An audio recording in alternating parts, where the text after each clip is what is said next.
It's starting as a streaming. But to give me a thumbs up, Irene.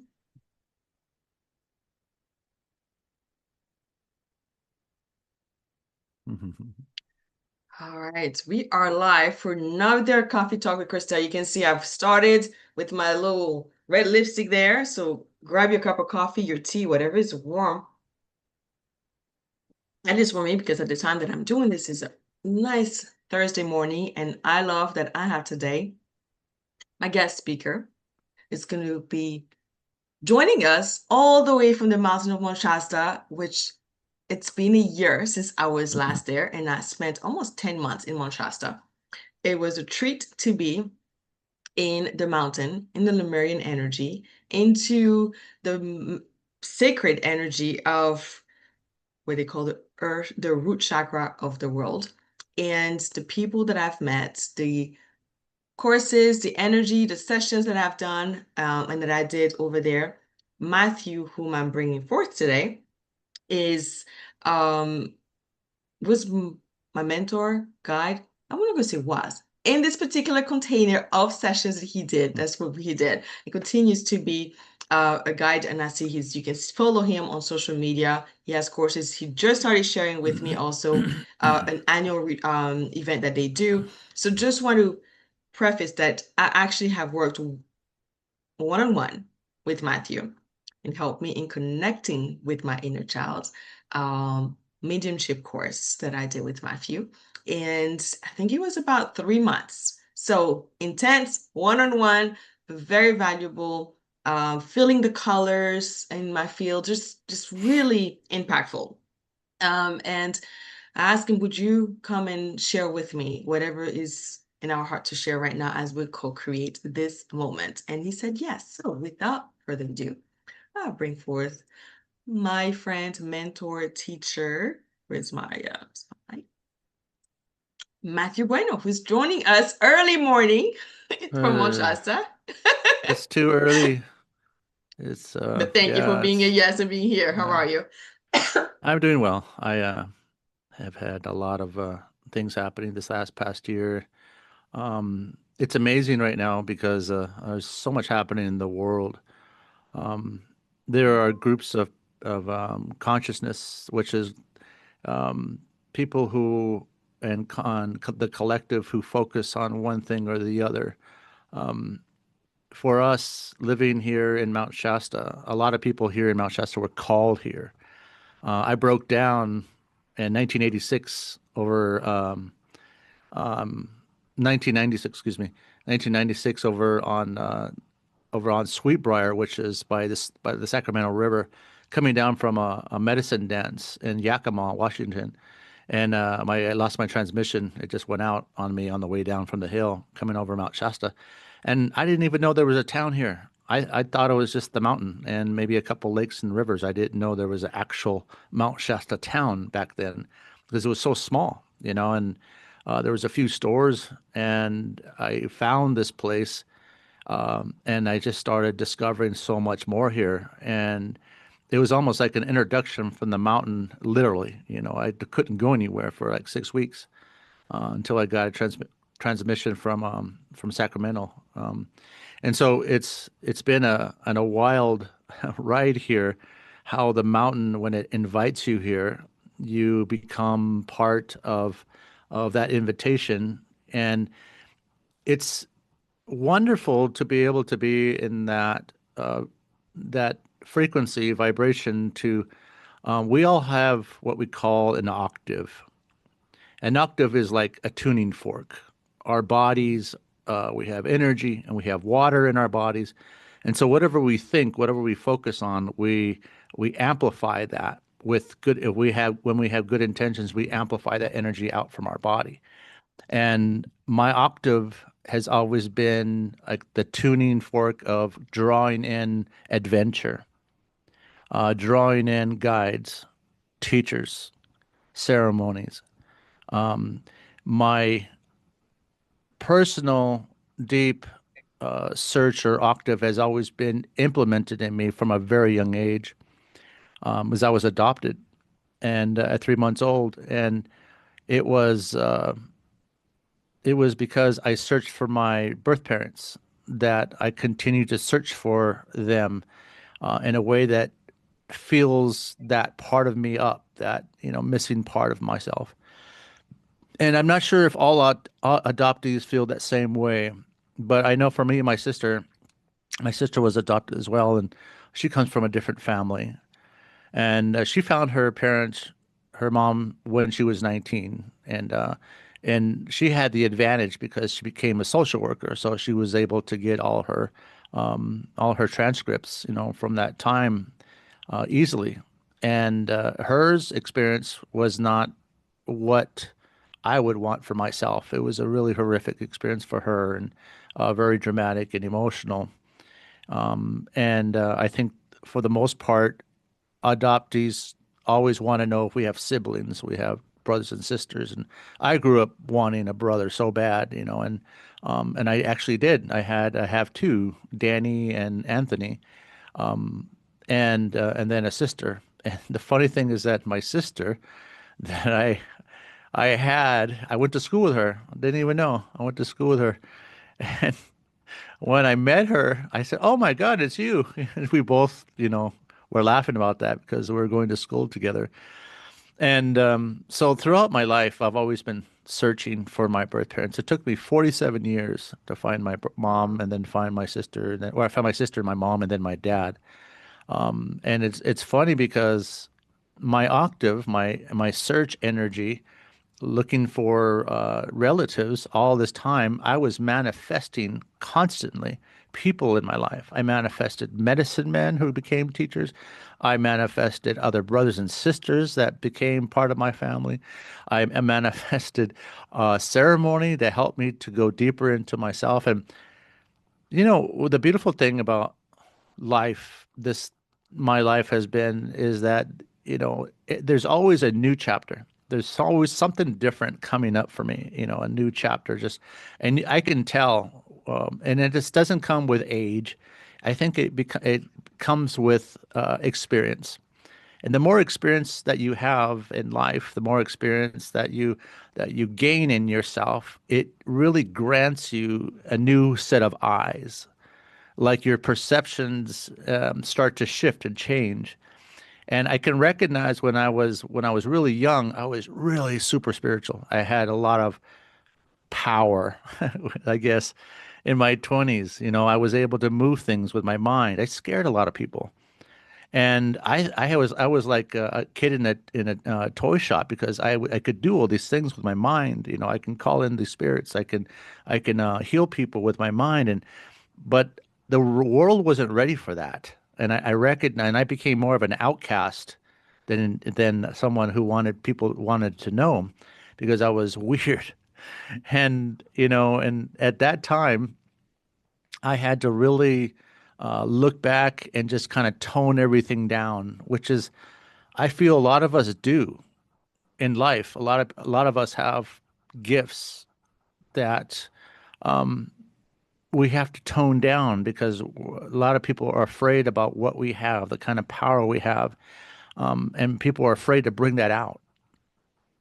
So this time now in this chapter of my life, I am helping people bring that out, teaching them how to readjust their connections and feel freedom in their octave to have their own container. A container is the vibration that you create around your body that manifests the world you want to live in. We all have that power. We all have that technology, that awareness. And once you come into the awareness to really profoundly change your realities, you also change the vibration and the realities for others in your life. And it's been a very virtuous, rewarding experience for me, because a lot of my students these days are teachers for me. Every person that I work with, I learn from, and what I got from my ancestors, my masters, and my guides is always to pour as much wisdom into people as much as possible, not ever hold back, not to say, "Oh, I'm going to save this for later." I'll say, "Oh, you're not ready for that. I'm just going to save that for a rainy day." No, we just bring everything in. and allow that person to unfold in their own dramatic way. So I'd like to share a grounding energy technique with you Thank that you. allows your listeners and the people here today to experience what it means to have a feeling of their personal octave and what that means. So, um, one of the uh, one of the many ways to ground is to attract whatever you want to attract. Things like, you're feeling stuck, or you're feeling disconnected, or you're feeling like there is no way out of a situation. A lot of times it's not an output, it's an input. It's an external event that you need to change in yourself. And we forget that because we think we have to do and do and do and do and show up and be willing, and all that is perfect and great. But that more of that is done inside because you're creating the reality, you're creating the experience. And so, with that, what you need to do is change your personal experience inside you. And one of the things that it's important to do is that when we're, creating this octave, is to ground ourselves. And grounding yourself means that you learn to dissolve a lot of your personal energies that get stuck to your field. For a lot of people who are feelers, right? They get caught up. Yeah, I know it's you. Feelers that get caught up on other people's ideas, issues, things going on in other people's lives. Even empathic people have a tendency to pick up on things, even in an environment, a home, especially if there was a death or a loss, and they have a tendency to pick up on that stuff and soak it in until you realize and how to filter those things in your body. It's important to really learn how to ground because grounding helps you to regulate your personal frequency and vibration to where you want it. I want to be able to choose what I'm pulling into myself. I want to be able to choose the emotions that are coming into me. I want to be able to choose how to handle certain situations in my life and not let myself just be an open book and allow everything to stick to me like those flight tapes you see hanging in the kitchen sometimes. So, That's a fun analogy. Yeah. yeah, I have a lot of those. Anyways, okay. So, without further ado, what we're going to do is that this morning I had this is where the weird part of myself comes out. So, bear with me. This morning I had a Lemurian star come into my. I've been teaching Lemurian magic and Lemurian connection to two people. We have a retreat happening from the 1st to the 5th of June this year. And a friend of mine from Hawaii is coming out here to join me, and we're doing this together. And we do it every year. I do it here, and then we go back to Hawaii in February and have retreats out there as well. So Mount Shasta is the focal point for a lot of people. Lemurians are connected to the Palladian and the mountain, and they're connected to the Hawaii bandwidth as well. So there's always this connection between the two. And so this morning, when I asked my high self, "Well, what would you like for me to bring forward today?" They put a Lemurian star in my crown chakra.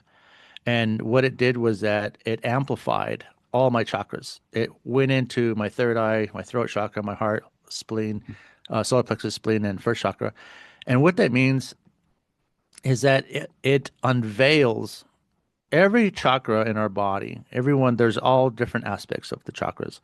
But because I teach energy mastery and different fundamentals of the energy body, it's the chakras have more than what you see. The chakras have a spirit and an octave. Each of those chakras has an octave. They're giving off a display of energy that you feed it.